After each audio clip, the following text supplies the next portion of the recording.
Assalamualaikum warahmatullahi wabarakatuh. Hello everyone. So good day, Prof. Semoga semuanya are always happy and healthy. So today in this English course ya, kita akan membahas namanya part of speech. Yang kalau kita artikan adalah bagian dari hitobah kayak gitu ya. But it's not close to that. Lalu apa itu part of speech?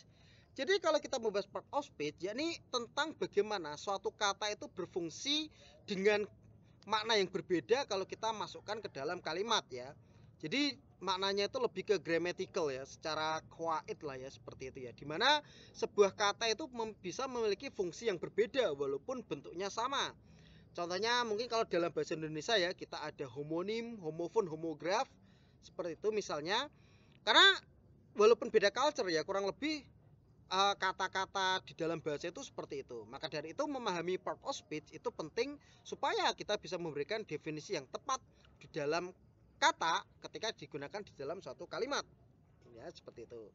So, first thing first, kita bahasnya dari noun ya, yakni kata benda.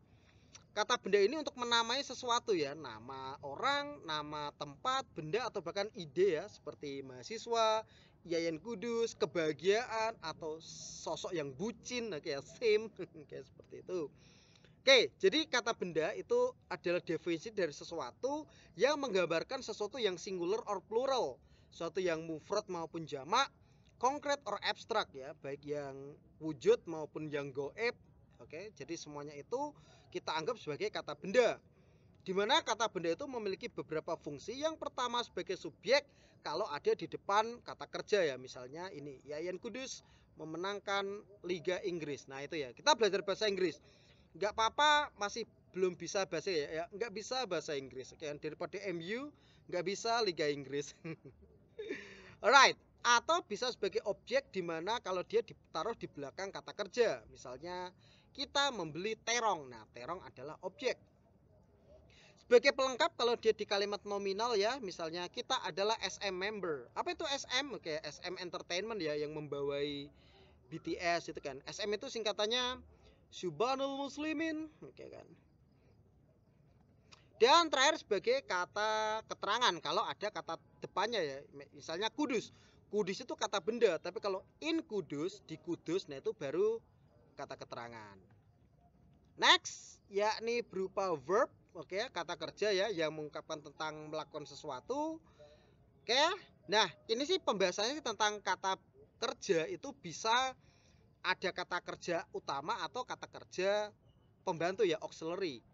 Oke. Nah, kalau dia itu auxiliary, yaitu akan kita bahas di sesi berikutnya aja ya. Oke. Nah, kata kerja ini harus juga memiliki satu kesatuan dengan noun ya. Apa itu pronounnya ya? Yang tadi ya, yang sebagai subjek. Nah, itu harus 7 maksudnya kayak misalnya kalau kita bikin kalimat ya, misalnya di sini ada setelah subjek ya, misalnya Grandpa Sugi, kakek Sugi memiliki banyak cucu. Nah, di sini pakainya has.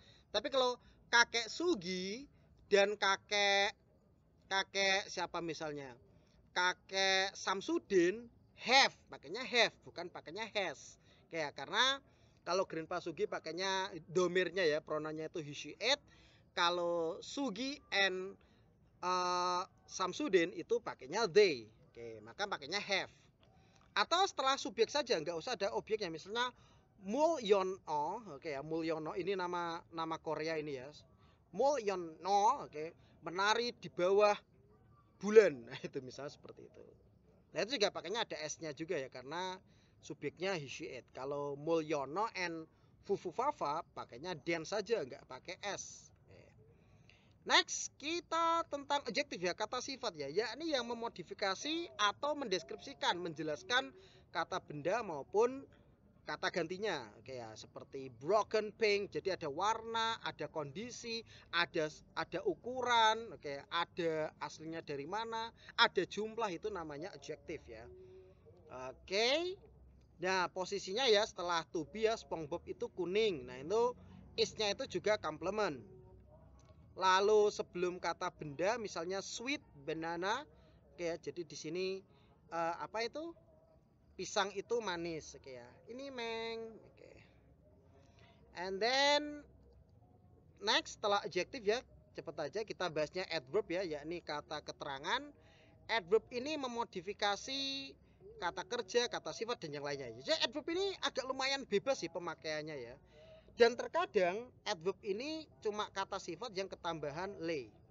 Oke, posisinya ya misal di awal, di tengah maupun di akhir.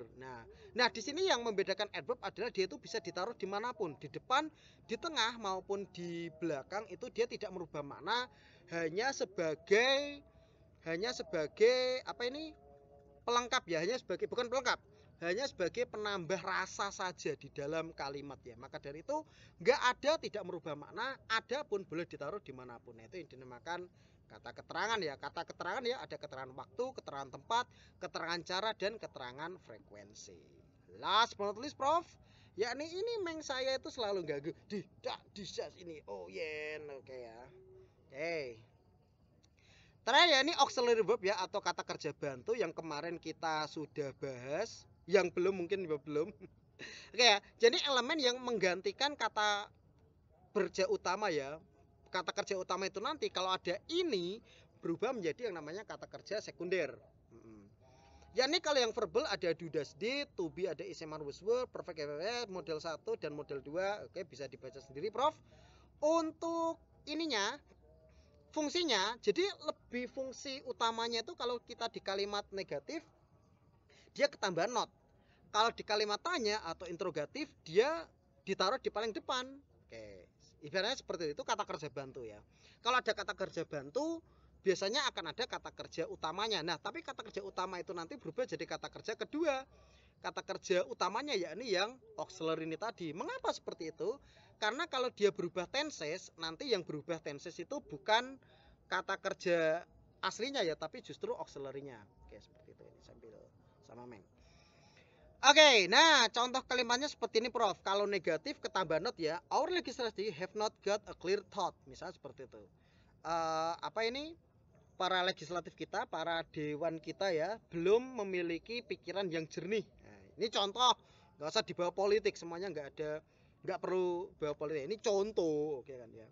Atau kalimat interrogatif ya, kita pakai model 1 yakni will we ever feel a justice? Oke, akankah kita merasakan keadilan? Nah, oke. Jadi di sini will-nya itu dia apa itu sebagai kata kerja auxiliary, kata kerja bantu, dan feel-nya itu yang kata kerja utama. Namun di dalam kasus ini will justru yang disebut sebagai kata kerja utama, karena kalau dia berubah jadi madi, jadi apa itu past tense ya, itu yang berubah menjadi would. Feel-nya tetap aja feel, seperti itu. Nah, silahkan Prof kalau nanti ada yang perlu ditanyakan lebih lanjut langsung aja ke grup kita masing-masing. So that's all that Mr. Munir can deliver for you. Thank you for your attention ya. Sampai ketemu teman-teman ya. And that's it. Finally, have a nice day. See you. Say goodbye, Meng. Goodbye, goodbye, goodbye. And finally, that's it ya. Have a nice day everyone. Wassalamualaikum warahmatullahi wabarakatuh. Ciao.